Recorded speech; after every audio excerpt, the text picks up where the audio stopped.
Hi, Sandra Wilson here. I'm a clinical hypnotherapist who works with misophonia and extreme sound sensitivity.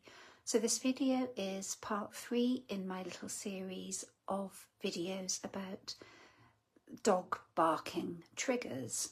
So in the first one and the second one, we looked at what was going on in your nervous system when you respond to the trigger with significantly distressing emotions like anger, rage, frustration, because you often can't do anything about the sound of somebody else's dog barking.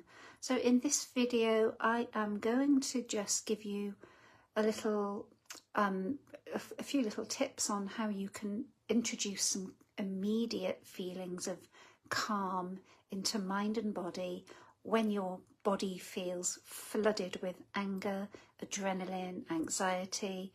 And the first thing I just wanted to say is your nervous system has just been activated, and that is not your fault. You're not being oversensitive and you are not being overdramatic.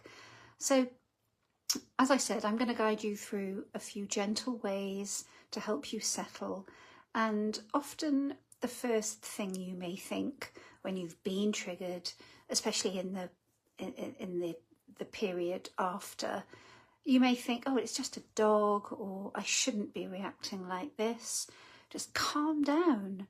And of course, those kinds of words do have a little bit of a judgment effect. You're judging yourself. And when your system is in fight or flight, that kind of judgment, that logic, doesn't really land. So instead, you could try saying to yourself quietly, my nervous system has been activated and it will settle. And that's the truth of it. And that even by itself reduces that second layer of stress, which of course is shame. Shame is something that people with misophonia have in quite a lot of, have bucket loads of.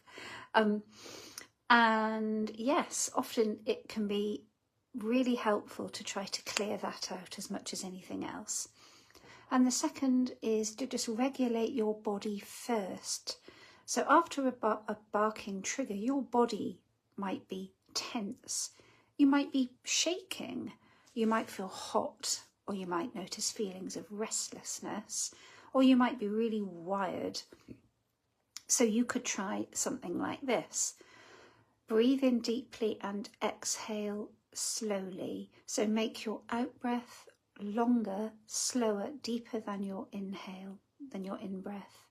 And make sure that your feet are planted firmly on the floor.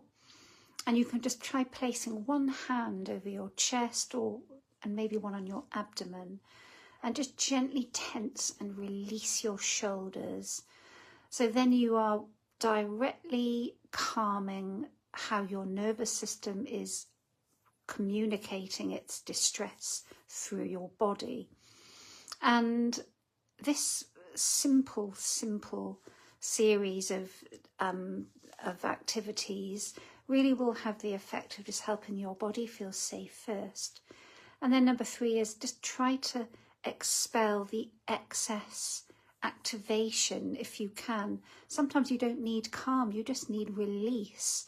And adrenaline needs to go somewhere, right? Because if you're getting amped up to fight or flight, what happens when you realise there's nothing to, there's nothing to flight from, no one to fight, so it's got to do something.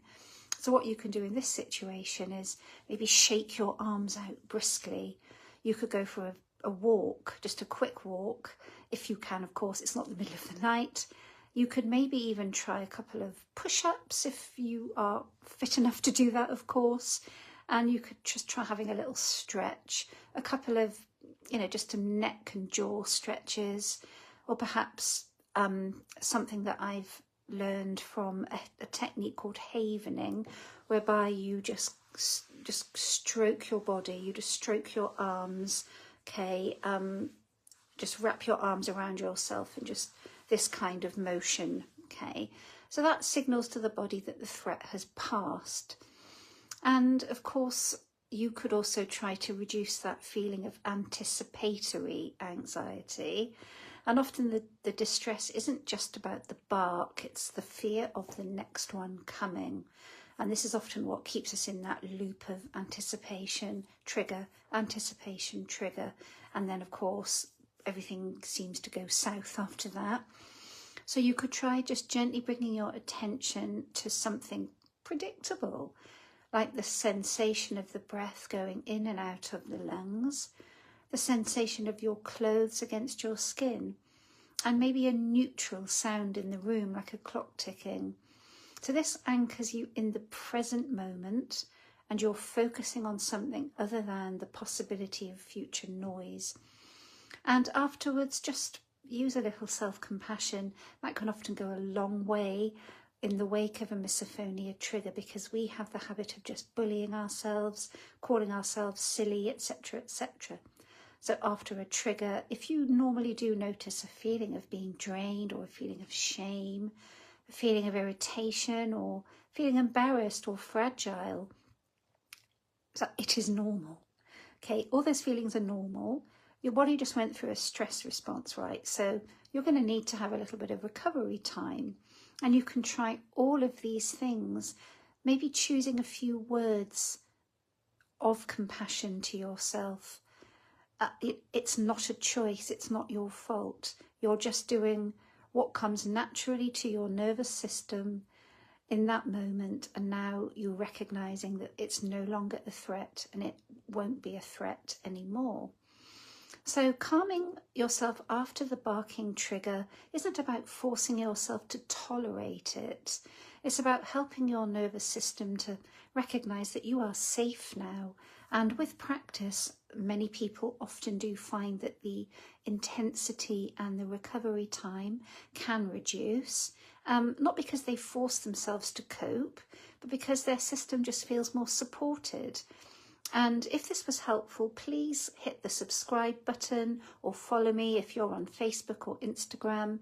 And if you would like to know a little more about how I work with my clients who have extreme sound sensitivity and misophonia, please feel free to send me a DM, and I'll be back with more content another day. Bye for now.